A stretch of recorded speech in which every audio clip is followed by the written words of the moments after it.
வணக்கம் உறவுகளே. இன்று ஒரு வித்தியாசமான காணொளியாக இது அமைய போகின்றது. உங்களுக்கு தெரியும், அந்த நேரத்திலே அந்த போராட்ட காலத்திலே இங்கே இருந்த இயக்கத்தில் இருந்த 2-3 பேரும் அவர்களும் இதில் சமைத்து உண்ணும் மச்சங்களை இதிலேயே மரணித்தவர்கள்.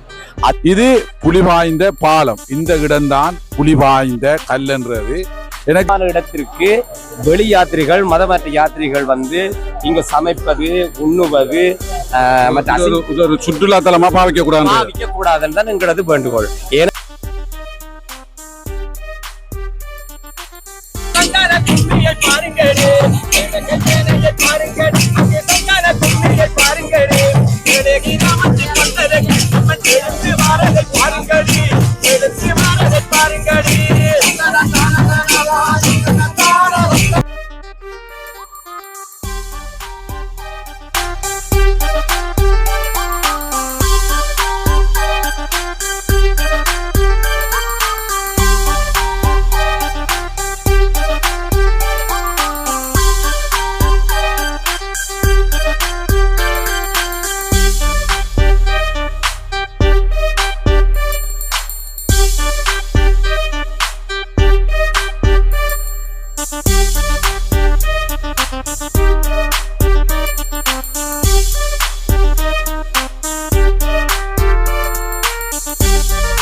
வணக்கம் உறவுகளே. இன்று ஒரு வித்தியாசமான காணொளியாக இது அமைய போகின்றது. உங்களுக்கு தெரியும், இங்கே அதிகளவான சனக்கூட்டம், பக்த அடியார்கள் சென்று கொண்டிருக்கின்றார்கள். கோராவளி மட்டக்களப்பில் பிரசித்தி பெற்ற ஆலயங்களில் ஒன்றான கோராவளி கண்ணகி அம்மன் ஆலயத்துக்கு தான் நாங்கள் தற்போது செல்லவிருக்கின்றோம். எனவே இது கிரான் சந்தி. இந்த சந்தியிலிருந்து குடுமிமலை போகும் பாதை ஊடாகத்தான் சந்தியிலிருந்து 5 கிலோமீட்டர் தொலைவில் தான் இந்த கோராவளி கண்ணகி அம்மன் ஆலயம் இருக்கின்றது. இந்த வருடம் பழமைக்கு மாறாக இந்த வருடம் ஏராளமான லட்சக்கணக்கான மக்கள் சென்று கொண்டிருக்கின்றார்கள். எனவே நாங்களும் அங்கு செல்ல இருக்கின்றோம். இது பற்றிய மேலதிக காணொளிகளை காண தவறார்கள். தொடர்ந்து வீடியோக்கு போகலாம் வாங்க.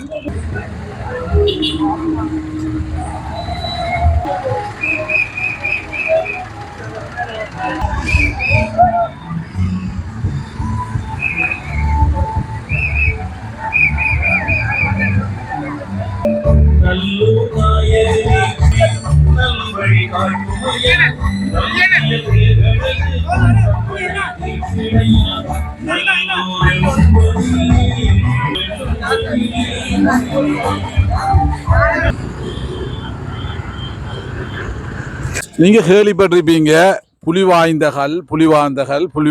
என்று. இது புலிவாய்ந்த பாலம். இந்த இடம்தான் புலிவாய்ந்த கல்லென்றது.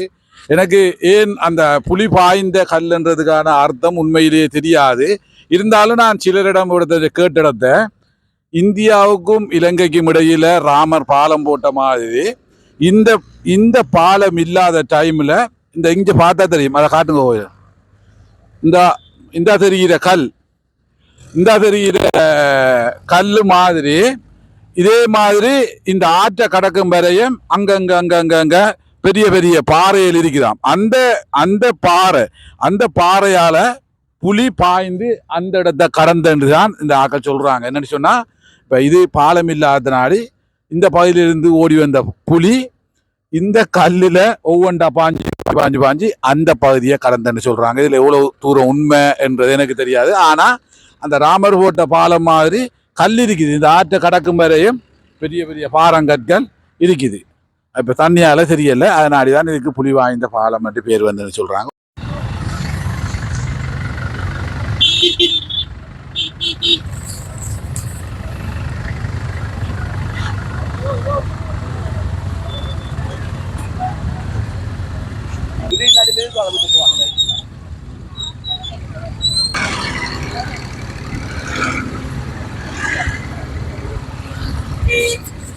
சற்றியான கிரௌடு, முதல் எப்பயும் இல்லாதவாறு பயங்கர கிரௌடு, பயங்கர வாகனங்கள் போயிடாத அளவுக்கு இருக்குது.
இந்த கோராவளி என்கப்படுகின்ற இந்த புனிதமான ஸ்ரீ கண்ணகி அம்மனுடைய இந்த பந்தல்கள், அதாவது மதுரையிலே இருந்து வருகை தந்து வற்றாப்படையில் அவதரித்து அதனைத் தொடர்ந்து கிழக்கிழங்கையிலே எப்பாகத்திலும் இந்த வைகாசி திதியிலே கொண்டாடப்படுகின்ற இந்த திருக்குளித்தி பொங்கல் ஆகும். அதனொட்டியதாகவே இந்த வைகாசி பொங்கல்கள் ஒட்டியதாக திங்களிலும் விசாகத்திலும் நடைபெற்று அதனைத் தொடர்ந்து அனைத்து பாகங்களும் இருக்கின்ற அனைத்து அடியார்களும் வருகை தந்து இங்கே இருக்கின்ற ஒவ்வொரு பந்தர்களும் இருக்கின்றன. ஒவ்வொரு கிராமத்திற்கும் அந்த கிராமத்திலே அவர்களது அந்த கிராமத்தில் இருக்கின்ற கண்ணகி அம்பாளுடைய ஆலயத்தில இருந்து எழுந்தருளி ஆபரணங்களை கொண்டு வந்து அம்பாளுடைய இந்த ஆலயத்திலே வைக்கப்பட்டு இந்த ஆலயத்திலே வைத்து அம்பாளுக்கான கும்பங்கள் வைக்கப்பட்டு அந்த வைகாசி திதியிலே இருக்கின்ற, அதாவது கோராவளி என்கின்ற காரணம் என்னவென்றால், அன்னையவள் வீட்டிலிருந்து அந்த கிரான் பதியிலே வீட்டிலிருந்து அந்த இடத்திலே சிறு குழந்தைகள் எமது மானிடவர்கள் சத்தம் இருக்கின்ற காரணத்தினால் தானொரு ஒதுக்குப்புறமாக வருகை தந்து இந்த சென்னல் பகுதியிலே இங்க இருக்கின்ற இந்த மதுரமரை நிழலிலே இந்த இடத்திலே தான் வீட்டிலிருந்து ஒவ்வொரு வருடமும் இந்த பொங்கல் தினமானது எடுக்கப்படுகின்றது. அது ஒவ்வொரு வருடமும் இந்த பூர்வீகமாக இந்த கண்ணகி அம்பாளுக்காகவே இங்கே எடுக்கப்படுகின்ற பொங்கலாகும். இது மிக சிறப்பான ஒரு பொங்கலாகும். கோவலர் நாயகி கோந்தலையாள் கண்ணகியாள் விட்டுண்ட கோவலரை மீட்ட பத்தினி பராசக்தி என்று அழைக்கப்படுகின்ற அந்த அவதாரத்திலே இங்கே நடக்கின்ற இந்த திருக்குளித்தி திருப்பொங்கல்கள் நடைபெறுகின்றன. அதே போன்றுதான் இன்றும் எமது இந்த பந்தல்களிலே விசேடமான பொங்கல் விழாவானது நடைபெற்ற வண்ணம் இருக்கின்றது. எனவே அடியவர்கள் அனைவரும் சூழ்ந்து வந்து இது பாரம்பரிய பூர்வீக காலமாக தொட்டு இந்த பொங்கல்கள் செய்யப்பட்டு வருகின்றன. இங்கே அமைக்கப்பட்டிருக்கின்ற இந்த ஒரு பந்தலம் இந்த கிண்ணியடி கிராமத்திற்கு ஒரு பந்தலாகும். அதே போன்று அனைத்து கிராமங்களுக்கும் ஒவ்வொரு பந்தல்கள் இருக்கின்றன. அந்த பந்தலிலே தற்பொழுது பொங்கல்கள் நடைபெற்று அதனைத் தொடர்ந்து திருக்குளித்தி பாடப்பட்டு இன்று பிற்பகல் முடிவிட்டு அனைத்து அடியார்களும் தங்களது கிராமங்களுக்கு செல்வார்கள். இதுதான் இதில் உள்ள அற்புத புனிதமான. என்னன்னு சொன்னா, இந்த கோயில் கட்ட உடையுது என்று சொல்றாங்க இல்லையா, அது என்ன நடந்தது, என்ன காரணம்? அது இது கட்ட உடைக்கு என்று சொன்னால் அவைக்கு அந்த பூர்வீக காலத்திலிருந்து சொல்லப்பட்டிருக்கிற விடயம் என்னவென்றால், இந்த இடத்திலே தனக்காக ஒரு கல்கோயில் அமைக்கக்கூடாது. தனக்கு இந்த கிராம வழிபாட்டிலேயே இந்த இருக்கிற விருட்சங்கள், இந்த தாவரங்கள், இந்த பகுதியிலேயே தான் தனக்குடைய அந்த பூசைகள், இந்த புனகரங்கள் அனைத்தும் நடத்துவதுதான் முக்கியமான குறிக்கோளாகும். அதனால கண்ணகி என்பது மதுரையிலே இருந்து வருகை தந்து நம்முடைய இலங்கை திருநாட்டிலே சோழரச மன்னருடன் ஒன்று கூடியதாகவே இந்த கண்ணகியின் வரலாறு போற்றப்படுகின்றது. ஆதலால் இங்கே அமைக்கப்பட்டிருக்கின்ற இந்த பந்தர்களுத்தான் அவை எடுக்கின்ற பூசை உகந்த பூசையாகும். அவைக்கு அடர்ந்த காடுகளும் அடர்ந்த பந்தல்களும் அந்த கிராமிய வழிபாட்டினுடைய ஒரு சக்திக்காகவே அந்த எடுக்கப்படுகின்ற இந்த வைகாசி பொங்கலாகும். அதுவே இந்த பூர்வீகமாக இது ஒவ்வொரு வருடமும் வருகின்ற கங்கை நீரிலே அது அடிக்கச் செல்லப்படுகின்றது. இப்போ ஒரு புதியமான ஒரு விடயம் நடைபெறுகின்றது. காரணம் என்னவென்றால், இந்த வருகின்ற அடியவர்கள், இந்த வெளிநாட்டவர்கள் இந்த இடத்திற்கு தற்பொழுது வருகை தந்த வண்ணம் இருக்கின்றார்கள். இந்த இடத்திற்கு அப்படியான வெளிநாட்டுகளிலிருந்து அவர்கள் பார்ப்பது தடை செய்யப்பட வேண்டும். காரணம் என்னவென்றால், இது பூர்வீகமாக நடைபெற்று வந்து கொண்டிருக்கின்றது கிராமிய வழிபாடாகும். உங்களுக்கு தெரியும் அந்த நேரத்திலே வந்து அந்த போராட்ட காலத்திலே இங்கே இருந்த இயக்கத்தில் இருந்த 2-3 பேரும் வந்து அவர்களும் இதில் சமைத்து இன்னும் மச்சங்களை இதிலேயே வந்து வர்ணித்தவர்கள். அதே போன்று தற்பொழுது இந்த இடமானது அற்புதமான இடம் சிதைந்து போகக்கூடியதான ஒரு நாட்டத்தை நோடிக்கொண்டிருக்கின்றது. காரணம் என்னவென்றால் வெளிப்பகுதியில் இருந்து வருகின்ற அனைத்து மத சார்ந்தவர்களும் வருகின்றார்கள். எமது இந்து மதத்தை பொறுத்தவரையிலே இந்து மதம் சார்ந்த அடியவர்கள் இது பக்குவமாக வருகிறது என்று சொல்வார்கள். ஆனால் அதே போன்று மற்ற மதங்களும் வருகை தருகின்றார்கள். அவர்களுக்கு நம்முடைய இந்த மதத்தினுடைய கடற்பாடுகள் இந்த தூசி துப்புரவாக இருக்கின்றது, அம்மாளுக்கு உகராத விடயங்கள் வந்து இப்போ தற்பொழுது நடைபெற்ற வண்ணம் இருக்கின்றது. அதனால் தான் இந்த வருடமும் கூடுதலாக இங்கே இருந்த மண் திட்டிகள் இதுகள் அழிந்து போகக்கூடிய சாத்தியக்கூறாக இருக்கின்றது. ஆதலால் இங்கே இருக்கின்ற நாங்கள் அனைவரும் ஒன்றிணைந்து இந்த இடத்தை நம்முடைய இலங்கையிலே எத்தனையோ கண்ணகி ஆலயங்கள் இருக்கின்றன. அந்த ஆலயங்களுக்கு பிரார்த்தனை செய்வது தவறில்லை.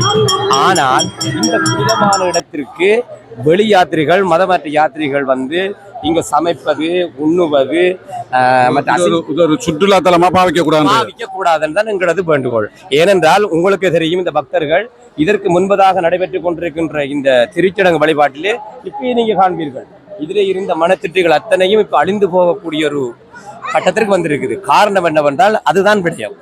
பூர்வீகமான எங்களது கிராமிய வழிபாட்டிலே அதர்வண வேதத்திலே அந்த கூறப்படுகின்ற சக்தியினுடைய கிராமிய வழிபாட்டிலே முக்கியமாக கண்ணகிக்கு உகந்ததாக பந்தல் அமைக்கப்பட்டு விருட்சத்திலே நடைபெறுகின்ற இடம் என்றால் இந்த அன்னையினுடைய கோராவளிப்பது என்பதுதான் இதனுடைய அற்புதம். எல்லாம் கூற வேண்டியிருக்கு. நன்றி ஐயா.